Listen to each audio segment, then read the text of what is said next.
I have a sickness. I buy too many cars.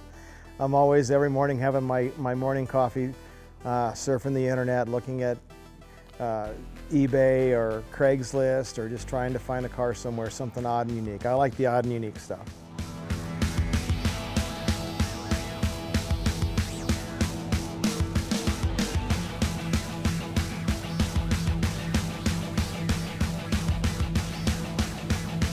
I just wanted to build something that when people walk by it and look at it, they can't help but look again.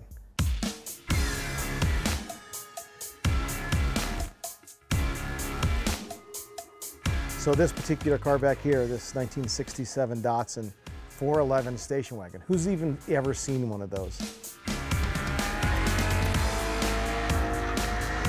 That was the last year before the Datsun 510 came out. And everybody knows the iconic Datsun 510. Well, that came out in 1968. This is before that. This is the predecessor. They were old Japanese cars, and they were generally just viewed as disposable automobiles.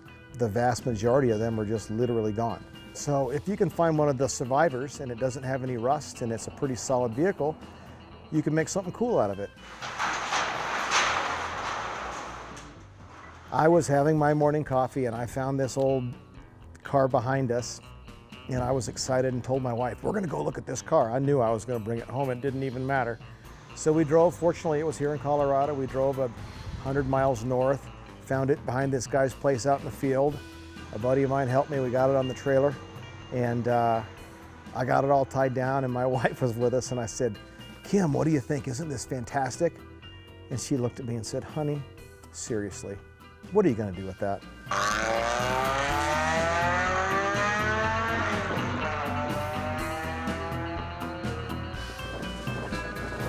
I said, oh, I'm making a race car out of it.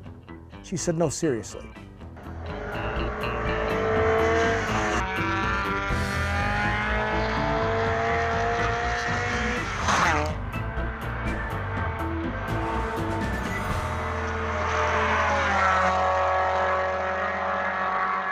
That car I bought from the original owner, who was a female school teacher in Denver.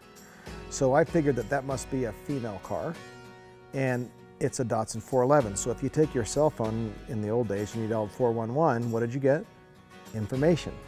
So I call that car Misinformation. Because if you just assume you're gonna go out there and whoop on it, you're misinformed, right?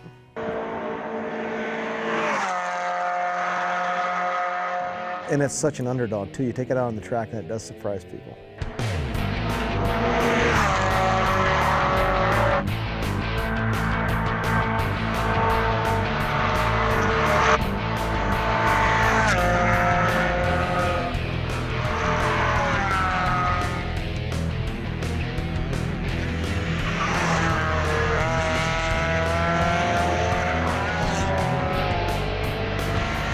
What I dig about that car is the way I constructed it. I sit quite a ways back. I almost look out of the back door window. So it's really a unique seating position. It has incredible brakes. It starts and stops so well. It's a low horsepower car. A low horsepower car, you gotta drive harder because it's all about carrying that momentum. So it comes back to that edge again. You want to get up near that edge and just stay there. So you want to take it to the right slip angle through all the corners, and just, it's like a dance through there.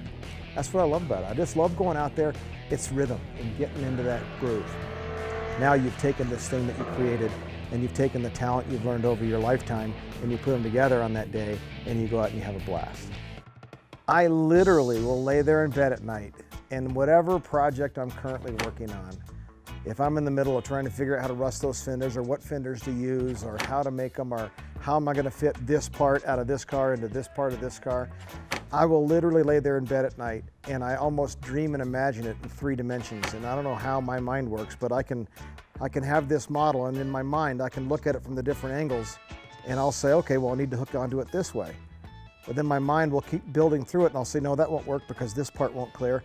And when I saw this car for the first time sitting in this field, the first thing I saw was it sat there in the same spot for 20 years, and it's in Loveland, Colorado. It snows there. So the snow piles up on it, the sun comes out, it starts to melt it, the sun goes down, it freezes it, it melts it and freezes it, and freezes and melt, and freezes and melt, freezes and melt. And it took the hood and made this bizarre burlwood looking patina on it. And the more I looked at the car, I realized it really didn't have any rust, real rust like we would view. It just had a lot of surface rust and it had this crazy patina. And I thought, I'm not changing a thing on this car. I just want to make it have incredible suspension and brakes and start and stop like none other. And that's what I love about that is when I put the trailer fenders on it and I went on the internet to figure out how to rust metal, I found a guy in New Zealand that said you take hydrogen peroxide, rubbing alcohol in equal parts with some salt and put it in a Windex bottle and spray it. And it rusted that metal in 30 minutes. And then I put clear coat over it. That is what I consider a sickness because I can't turn it off. Whenever I bring a new project home and I push it in my shop at home, I always say, you're welcome.